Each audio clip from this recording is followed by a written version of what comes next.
Stock में आपका स्वागत है। सर आज बात करते हैं भारत ग्लोबल डेवलपर्स लिमिटेड के ऊपर। कंपनी के ऊपर बात करें तो कंपनी के ऊपर ज्यादा कुछ बात करने को वैसे तो नहीं है, क्योंकि आप सबको पता है कंपनी अभी क्या है कि अभी इसकी ट्रेडिंग बंद है।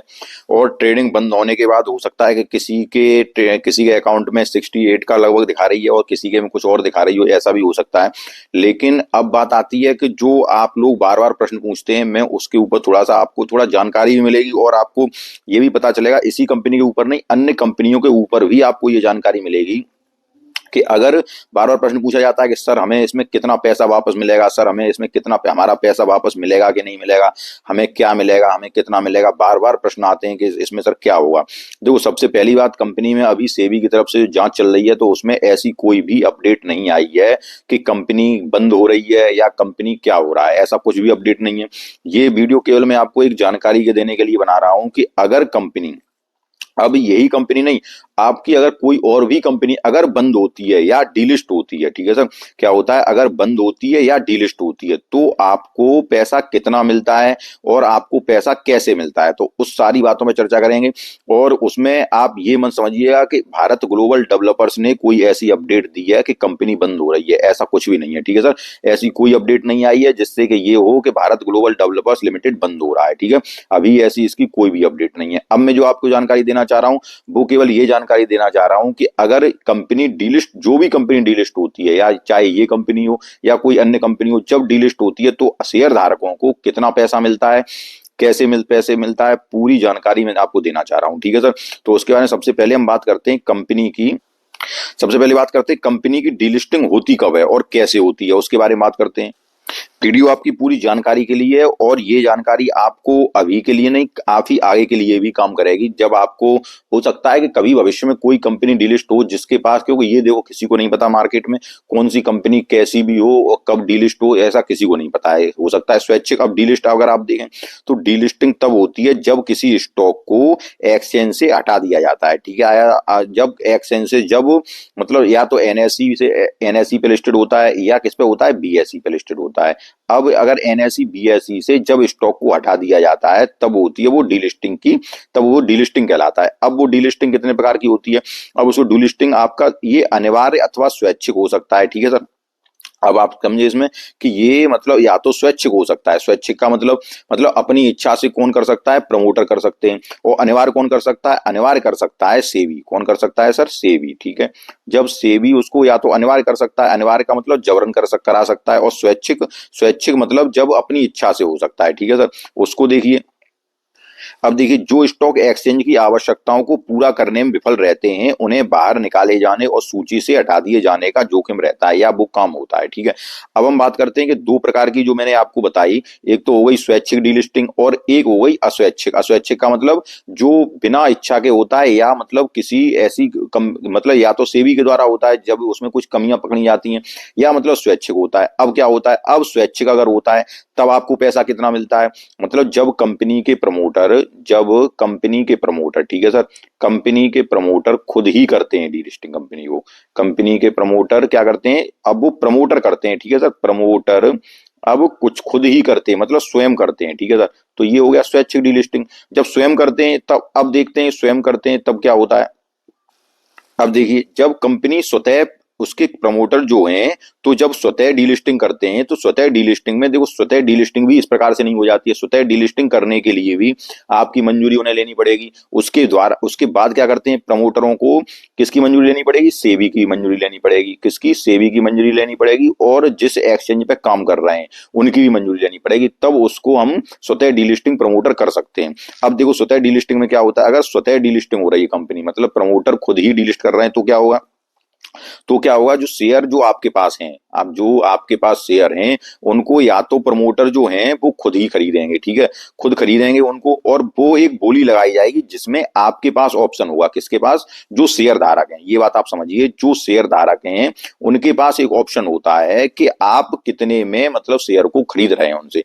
अब ये दो प्रक्रिया होती है, एक तो होती है रिवर्स बुक बिल्डिंग प्रक्रिया। कौन सी सर, एक रिवर्स बुक बिल्डिंग प्रक्रिया, और दूसरी कौन सी होती है, और दूसरी प्रक्रिया होती है ओवर द काउंटर बाजार। ठीक है, जब आप अगर रिवर्स उसमें नहीं, पहले वाले ऑप्शन में अगर अपने शेयर को सेल नहीं करते हैं, जो जो कि आपको मतलब प्रमोटर उन्हें खरीदना चाह रहे हैं, अब वो अपने आपने बोली लगाई कि हमें इतने पे बेचना है, अगर वो उसमें आप बेचने में सफल नहीं रह रहे हैं तो फिर क्या होगा, तो फिर होता है ओवर द काउंटर बाजार। यहाँ पे क्या है, तो फिर ये होता है कि आप अपने शेयरों को कहां पे बेच सकते हो, ओवर द काउंटर मार्केट में बेच सकते हो। ठीक है, जब तक आपको उस बाजार में, ओवर द काउंटर बाजार में आपको कोई अन्य खरीदार नहीं मिल जाता। लेकिन एक बात याद रखिए, इसमें आप ये बात याद रखिए कि जब प्रमोटर आपसे माल खरीद रहे हैं, क्योंकि प्रमोटर ने स्वतः में ही डीलिस्ट किया है, जब प्रमोटर माल खरीद रहे हैं तब तो आप आसानी से बेच सकते हो, लेकिन ओवर द काउंटर बाजार में आपको ग्राहक, आपको आपके शेयर खरीदने वाला बड़ी मुश्किल से मिलता है, क्यों, कंपनी डीलिस्ट हो जाती है।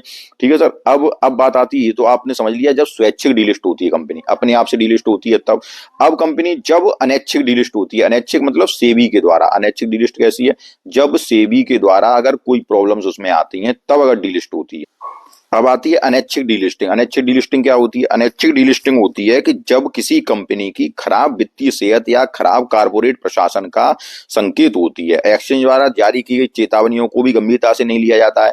मतलब जब, अब ये अनैच्छिक डीलिस्टिंग कब होती है, अनैच्छिक डीलिस्टिंग ऐसे होती है जैसे अब इन्होंने क्या किया, जैसे सेबी ने बीजीडीएल पर ही, हम बीजीडीएल का ही उदाहरण लेते हैं, क्योंकि बीजीडीएल की बता रहे हैं, बीजीडीएल को अभी क्या किया, इसकी ट्रेडिंग बंद की है। ठीक है, लेकिन उन्होंने जो इसके अभी प्रमोटर कह सकते हैं, प्रमोटर तो इसमें कोई है ही नहीं है सर, सबसे पहली बात, ये बात तो हम बाद में बात करेंगे। जो इसको कंपनी को जितने लोगों के हाथ में है, पब्लिक के लगभग 95% माल जो 8-10 लोगों के हाथ में है या 20 लोगों के हाथ में है, उन लोगों से अभी उन्होंने उन लोगों को ये पूछा है कि आप लोगों ने किस प्रकार से कंपनी में हेरा फेरी की है, किस प्रकार से आपने इसके गलत रिकॉर्ड दिखाए। जब उनसे भी पूछा गया है तो अगर वो उस बात का सही से जवाब दे देते हैं, ठीक है, सारी अपनी प्रक्रिया दिखाते हैं, सारे अपने डॉक्यूमेंट्स दिखाते हैं, अगर सारा कुछ सही दिखाते हैं तो ठीक है। अगर वो सारा कुछ सही नहीं दिखा पाते हैं तो फिर आगे सेबी को विचार करना होगा कि अब हम इस कंपनी को क्या करना चाहिए, उसको डिलिस्ट करना चाहिए या बंद करना चाहिए, क्या करना चाहिए वो आगे की बात है। लेकिन अगर सारा कुछ सही निकलता है तो कंपनी फिर से सुचारू रूप से चलने लगेगी जैसे अभी चल रही थी। लेकिन अगर कोई प्रॉब्लम्स आती है तो यहाँ दिखाया गया है कि देखो, वित्तीय सेहत खराब कारपोरेट संकेत का उदाहरण होती है, जो कि एक्सचेंज द्वारा जारी की गई चेतावनियों को गंभीरता से नहीं लिया जाता है। तब कंपनी, तब सेबी फिर निर्णय लेती है कि अब इसको हम अनैच्छिक रूप से डिलिस्ट करते हैं। मतलब प्रमोटरों की इच्छा नहीं है या जो कंपनी को चला रहे हैं उनकी इच्छा नहीं है। अब जब सेबी इनको आपको डिलिस्ट कर रही है तब क्या होगा, तब आप देखते हैं। अब देखिए, अब इसमें क्या है, इस सूरत हाल में निवेशक के पास ज्यादा विकल्प नहीं होते जब कंपनी को जबरन डिलिस्ट किया जाता है। ठीक है सर, जब कंपनी को अगर डिलिस्ट कराया जाता है तो क्या है, इस सूरत हाल में निवेशक के पास ज्यादा विकल्प नहीं होते हैं, उन्हें अपने शेयरों का जो भी मूल्य मिल रहा होता है वह उन्हें चुपचाप स्वीकार करना पड़ता है। इससे स्टॉक की कीमत शेयर होल्डर या फिर कंपनी की नहीं बल्कि कोई इंडिपेंडेंट एजेंसी तय करती है। ठीक है सर, अब इस मूल्य को कौन तय करेगा, जो आपको मिलेगा उस मूल्य को कोई न तो शेयर होल्डर तय कर रहा है। अब स्वैच्छिक में क्या था, स्वैच्छिक में आप खुद तय कर रहे थे कि सर हमें, प्रमोटर से कह रहे थे हमें इतना मूल्य चाहिए। लेकिन अनैच्छिक में क्या हो रहा है, जिसमें कि जबरन इसको डिलिस्ट कराया जा रहा है, तब क्या हो रहा है, तब कोई इंडिपेंडेंट एजेंसी, एक एजेंसी बनाई जाएगी। अब थोड़ा सा और बताऊंगा आपको पैसा कितना मिलेगा, वो सारी जानकारी दूंगा। तो इसमें क्या हुआ, एक इंडिपेंडेंट एजेंसी तय करेगी कि आपको इस जो शेयर डिलिस्ट हो गया है उसका कितना पैसा मिलेगा। अब वो कैसे मिलता है उसको थोड़ा सा बताता हूं मैं आपको। अब देखो, अब जब कंपनी अनैच्छिक रूप से डिलिस्ट हो रही है, सर एक बार मैं बीच में फिर से कहना चाह रहा हूं कि अगर किसी ने बीच में से वीडियो देखा है, निकालने के बाद वीडियो देखा है, तो एक बार फिर से कह रहा हूं कि ऐसी कोई भी जानकारी अभी भारत ग्लोबल डेवलपर्स ने नहीं दी है, ना ही सेबी की तरफ से ऐसा कुछ आया है। लेकिन आप लोग बार बार प्रश्न पूछते हैं कि सर अगर ये कंपनी बंद हो जाएगी तो हमें कितना पैसा मिलेगा, कैसे मिलेगा, तो उसकी मैं आपको जानकारी दे रहा हूँ। ठीक है, इसमें ऐसी कोई जानकारी नहीं है जिसमें कि मैं आपसे कहूँ कि ऐसा कोई अपडेट आया है, ऐसा कुछ न्यूज आई है कि कंपनी बंद हो रही है, ऐसा कुछ भी नहीं है। ठीक है सर, अब मैं बात करता हूं कि जब कंपनी सेबी के द्वारा या अनैच्छिक रूप से डिलिस्ट होती है तब क्या होता है। तब सबसे पहले आप ध्यान रखिए, तब उस पैसे को बांटा जाता है। कैसे बांटा जाता है, जो इंडिपेंडेंट एजेंसी आई, कौन सी, अभी मैंने जो बताया कि एक इंडिपेंडेंट एजेंसी तय करती है, या इंडिपेंडेंट एजेंसी, या ये कहें कि एक तीसरा पक्ष तय करता है। कौन, एक तीसरा पक्ष तय करता है उस पैसे को, जिस पैसे कितना पैसा आपको मिलना है। तब कैसे तय करेगा, इसको देखिए। सबसे पहले जो इंडिपेंडेंट एजेंसी कहां पे आई है, उसमें काम करने आई है और ये देखने आई है आपको कितना पैसा मिलेगा। उसमें भी कुछ वर्कर आए होंगे ना, तो सबसे पहले पैसा मिलता है उन वर्कर को, किसको, जो कि काम करने आए हैं उसमें, जो कि मतलब ये करने आए हैं कि आप इस पूरी प्रक्रिया को करने में कुछ आदमी लगेंगे नहीं लगेंगे, तो ये पैसा उनको मिलेगा। सबसे पहला नंबर आप ये समझ लीजिए कि जो इंडिपेंडेंट एजेंसी के जो काम करने आए हैं व्यक्ति, जो वर्कर हैं, उनको सबसे पहला पैसा मिलेगा। उस कंपनी में जो उसको ये सारी प्रक्रिया पूरी करने में आए, तो उनको पहले पैसा मिलेगा एक नंबर पे, ठीक है। अब बात आती है कि पैसा कहाँ से आएगा, तो पैसा आता है कहाँ से, फिक्स्ड एसेट से। कहाँ से, कंपनी के पास कितने फिक्स्ड एसेट हैं, ठीक है, फिक्स्ड एसेट से पैसा आता है। उसके बाद कहाँ से आता है, उसके बाद आता है कंपनियों के पास कितने कितनी कितनी उनके पास गाड़ियां वगैरह हैं, कितना जो भी कंपनी के पास है एसेट्स हैं, ठीक है सर, वहां से पैसा आता है। तो सबसे पहले जो उनके पास जितने भी एसेट्स हैं उनको बेच के जो पैसा आता है वो वहां से पैसा आता है, ठीक है। तो ये हो जाता है उनका एसेट्स टोटल, क्या हो जाता है, टोटल एसेट्स, ठीक है सर। ये टोटल एसेट्स हो जाते हैं, ये कंपनी के सबसे पहले पैसा आता है वहां से, तो पहले नंबर पे उनको दे दिया गया। अब दूसरा नंबर कैसे दिया जाएगा, अब दूसरा नंबर दिया जाएगा जो डेली बेसिस पे काम करने वाले हैं। कौन से सर, जो डेली बेसिस पे जो काम करते हैं कंपनी में, डेली बेसिस वाले, ठीक है सर। डेली बेसिस वाले जो वर्कर होते हैं, डेली बेसिस पे वर्कर जो काम करते हैं, उनको पैसा दिया जाता है दूसरे नंबर पे। फिर किसको दिया जाता है, ये भी एक मतलब एक तरीके से बांटा जाता है, ऐसे नहीं किया जाता कि लो आप ले लो, आपको इतना मिल गया, आपको इतना मिल गया।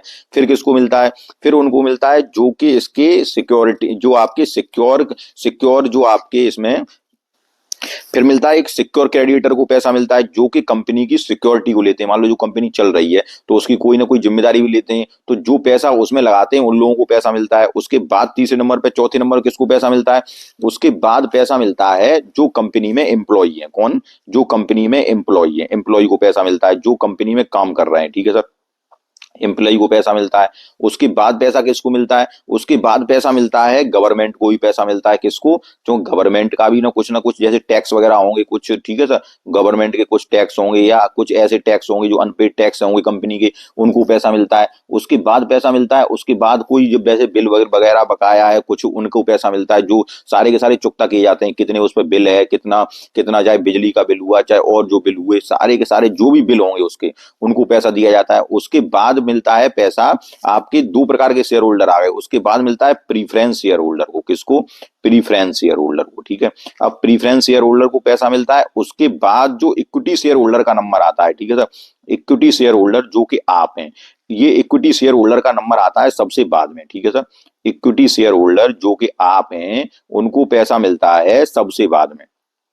अब ये आप देखिए कि इक्विटी शेयर होल्डर होते कौन है, आप थोड़ा समझिए। आप लोग हैं कंपनी के मालिक, आपने शेयर खरीदे, आपके पास चाहे 50 शेयर हैं, ठीक है सर, आपके पास चाहे 100 शेयर हैं, या आपके पास 500 शेयर हैं, या आपके पास एक शेयर है, लेकिन आप कहीं ना कहीं से कंपनी के मालिक हैं, थोड़े बहुत तो मालिक हैं ही, चाहे आप कितने भी शेयर के मालिक हैं।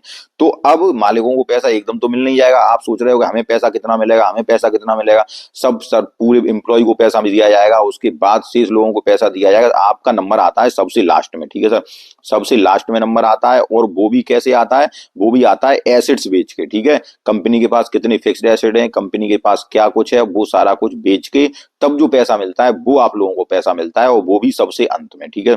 तो इस बात में आप समझ गए होंगे कि कंपनी, अगर ये कंपनी कोई भी कंपनी हो सर, अब मैं इसी कंपनी नहीं कह रहा हूं, क्योंकि देखो अभी तक ऐसा कोई अपडेट नहीं आया है भारत ग्लोबल डेवलपर्स की तरफ से। हाँ, आप लोग बार बार प्रश्न पूछ रहे हैं कि सर हमको कैसे पैसा मिलेगा, अगर कंपनी बंद होती है, अगर हमें कंपनी बंद होती है तो कैसे पैसा मिलेगा, उसकी मैंने पूरी जानकारी दी। अगर थोड़ा सा अगर मैं और बताऊं तो कंपनी के पास यहाँ पे अगर देखा जाए तो ये देखिए आप, फिक्स्ड एसेट के नाम पे कंपनी के पास बैलेंस शीट में कुछ भी नहीं है, ठीक है सर। ये देखिए आप यहाँ अगर थोड़ा देखा जाता है तो ये थोड़ा बैलेंस शीट पे नजर डालूं कंपनी की पे, तो फिक्स्ड एसेट के नाम पे कंपनी के पास कुछ भी नहीं है, आप देखिए, ठीक है, जीरो है फिक्स्ड एसेट के नाम पे। अब कंपनी पैसा कहां से मिलता है, कंपनी का पैसा मिलता है इन फिक्स्ड एसेट को बेच के ही। अब कंपनी के पास क्या है, कंपनी के पास कुछ है ही नहीं है, ठीक है सर, लेकिन तब भी अब देखो क्या होता है, आगे क्या निकलता है वो तो बाद की बात देखी जाएगी कि अब आगे क्या इसके लिए निकलते हैं। मैं अभी फिर एक बार कह रहा हूं कि ऐसा कोई भी इसकी तरफ से न्यूज नहीं आई है और ना ही कोई ऐसा अपडेट आया है, लेकिन केवल एक जानकारी के लिए है। चाहे कोई भी कंपनी डिलिस्ट हो रही है उसकी जानकारी के लिए है कि अगर होती है डिलिस्ट तो आपको क्या मिलता है, क्या नहीं मिलता है, ये पूरी जानकारी मैंने आपको समझा दी। अब आपके दिमाग में ये भी आ गया होगा कि कितना पैसा मिलता है, कैसे पैसा मिलता है, और कैसे आप पैसा मिल सकता है। ये सारी बात आपको समझ में आ गई होगी। अगर सारी बात आपको समझ में आई हो तो वीडियो को लाइक कीजिए, चैनल को सब्सक्राइब कीजिए। धन्यवाद।